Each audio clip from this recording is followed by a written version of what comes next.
You're watching Bloomberg Law. I'm Lee Pacquiao. About a month after it was announced, we now have concrete details on the settlement between 49 state attorneys general and a smattering of banks accused of improper foreclosure practices.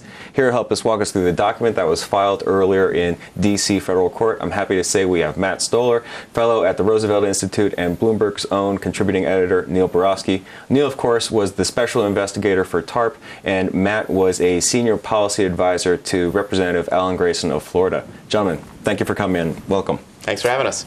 So, Neil, I want to start with you. We were talking before about this settlement. 5 banks have agreed to pay something like $25 billion. That said, it's only about $5 billion in cash. The rest come in the form of credits. But you kept coming back to 3 numbers in particular. Why don't you walk us through them? Yeah, and I think even the way you set that up says a lot about this settlement. Well, it's $25 billion, but it's really just $5 billion in cash, and then there's all these various credits. But I think the three numbers that leap out to me are 5, 10, and 45. 5 is 5%. So Brookings estimates that 5% of all of the potential underwater mortgages in this country are actually even eligible for this settlement. So that tells you a couple of things. First of all, it tells you in the big picture, this thing isn't doing anything as far as the very significant problem that continues to drag on our national economy of the epidemic of underwater mortgages.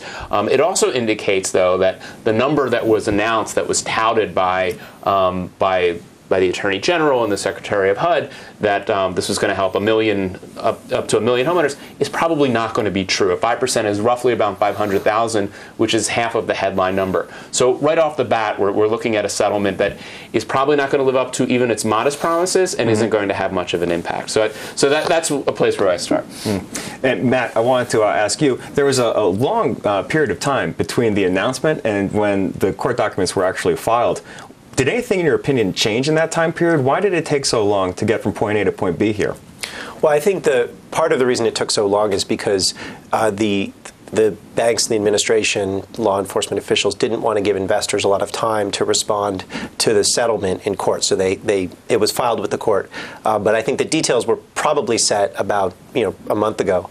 There were some changes in the fines. The banks are paying a slightly smaller amount, and I actually found it amusing because Allied Bank is paying a slightly less because they said they couldn't afford it. I saw that. Which, gives you a sense of kind of the leverage and how the negotiations were proceeding. Right. I don't think I've ever quite seen somebody have their fine lowered simply because they couldn't afford to pay the amount that was requested.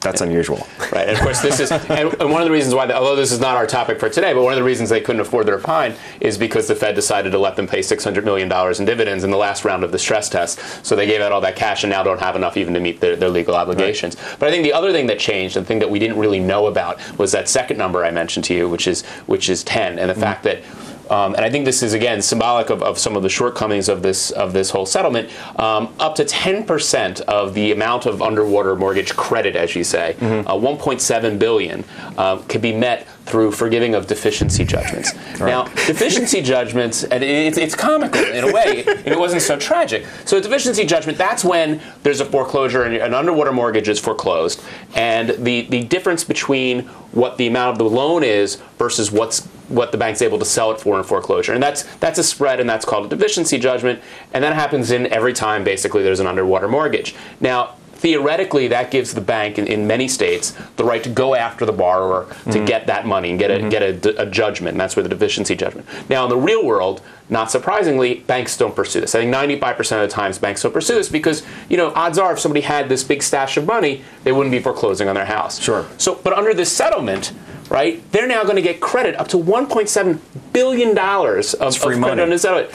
This is stuff that, and the reason why I think it's symbolic, it's not just that $1.7 billion. There are a number of other things that they can do under this settlement, which they're going to do anyhow. They would have done anyhow. And for a settlement that was described to us when the original press conference, this was going to bring accountability. This was going to be punitive. This was going to punish the banks for what was really one of the largest frauds imaginable on our court system.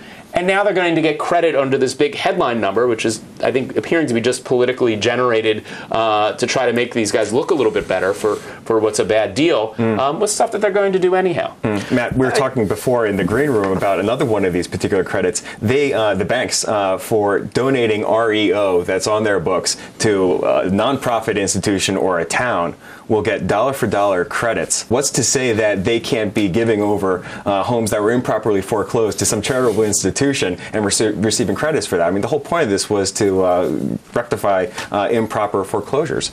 Right. I mean, it's low-value property that, if they bulldoze it, which they might have to do anyway because it might actually be costing them money for upkeep. These homes might actually have negative value. They actually get credit for demolishing them or handing them over to nonprofits or to municipalities. I mean, the whole concept that this is a $25 billion settlement is just not true because there's all sorts of games and fluff in there. But I want to actually focus on one thing that I thought was really strange. Was one of the parts of the document dump that we saw was that the HUD Inspector General actually had some pretty good investigations of what the banks were doing, and those were unsealed. And the thing that I found striking is that the HUD Inspector General said at the time of their report, Wells Fargo was and is continuing to engage in practices like robo-signing. So we're not actually talking about redressing harms that have stopped. These harms are continuing. These banks are continuing to commit document fraud, and yet we're talking about a settlement as if this is in the past. I mean, it's really crazy. This is just, I mean, I don't even know how to frame it. It's just a change to our system of property rights based on political power. That's exactly the question. We're in a situation now where the government is basically openly acknowledging that there is a certain degree of impropriety in the way we handle foreclosures. Is this a permanent setting that the government has laid out in this settlement? Is this a template for the way forward and the new rule of law post-Obama administration? Well, it certainly looks, there's aspects of the settlement that suggest that the government has officially raised the white flag and is surrendering to the banks and just accepting that a certain amount of fraud that will profit the banks and punish homeowners is just totally acceptable. And, that's in some of these so-called penalty provisions under the agreement. And again, we were told tough enforcement mechanisms, the toughest imaginable, $1 million fines, $5 million fines. That's what we were told a month ago. And then when they release the documents and you start looking through the fine print, you find out that there's a certain amount of percentage of bad conduct, of error rates that are totally permissible under this. 1% of they can foreclose, illegally foreclose on 1% of the total per year, and it's an explicit admission by the government that percentage is that won't get penalized. Okay. No. It's okay. So I've never seen anything like that before. 10,000. You could have 10,000 families can illegally be taking their homes, and that's okay under this agreement if there's 1 million foreclosures. And that's not even getting to what investors are losing. Investors in mortgage-backed securities, based on other parts of this agreement, which allow the banks to get credit for modifying loans that they don't even own. So there's a strange component where investors don't have any rights anymore either. That'll be challenged in court, but it's similar to the Association of Mortgage Investors is up in arms about this whole issue of this is basically other people's money that we're talking about. Right, but it's part of an overall policy continuity. You see it with MF Global as well, where the money was just vaporized, and investors have limited rights to actually get it back. Homeowners have limited rights, and it just seems like what's happening is that there's been a policy choice by the administration and by the Bush administration. I mean, it's not just the Obama administration that was doing this, to just allow property rights to be determined solely by political power and your position in the capital markets, and that's, I think, really dangerous.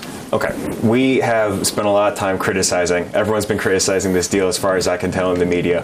What should have been done? I mean, the government is in an unenviable position of trying to rectify practices that have been out in the stream of commerce for quite some time.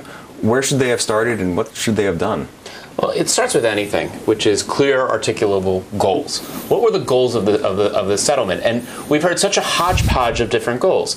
If the goal is to punish and bring accountability, well, then obviously this is the wrong settlement. I mean, that would have been done by hard cash penalties that were significant enough in scale with the actual conduct that occurred. So you're talking about even if that means wiping out the American banking system. I mean, suppose for a second that they just couldn't pay.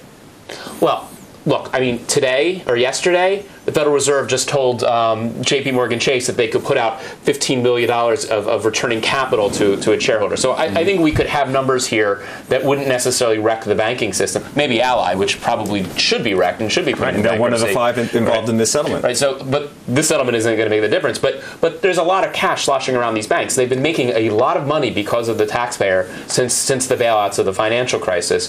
But if you're not going to do that, let's be upfront and honest about it and say, we're not going to have any accountability. We're not going to make this punitive. It's just going to be something to help homeowners. But then you have to fulfill that promise as well. Well, we have that nifty new resolution authority with Dodd-Frank. Just use that. That becomes a problem, right? We'll have to see how that goes. Guys, in the final assessment, is this settlement going to stand as it was filed in court? We've seen some judges, Judge Rakoff in the Southern District of New York for one, Judge Block in EDNY, they've had problems signing off on settlements between regulators and the entities that they're supposed to be regulating in terms of the financial crisis. Is this going to get signed off on as is? Well, should it be? I think if there's ever an example of where a settlement should not be on the basis of neither admit nor deny, it has to be this. I mean, again, going back to the scale of the bad activity here, but it is in there, and I think, frankly, I wouldn't bet that a judge is going to do something like Judge Rakoff. There's so much political pressure here for this thing to move forward. 49 state attorney generals, the Department of Justice, the major banks. My guess is that a judge is going to go along and sign off on this thing. You agree, Matt? Yeah, I do, but I would actually watch investors, particularly foreign investors, to see whether they start to organize around their rights as mortgage-backed security holders. Guys, I want to thank you so much for coming in. Thanks. That's Neil Barofsky and Matt Stoller. If you'd like to learn more about the cases and issues we just discussed today, be sure to check out our offerings on BloombergLaw.com and also on the Bloomberg Terminal. I'm Lee Pacquiao. Thanks for watching.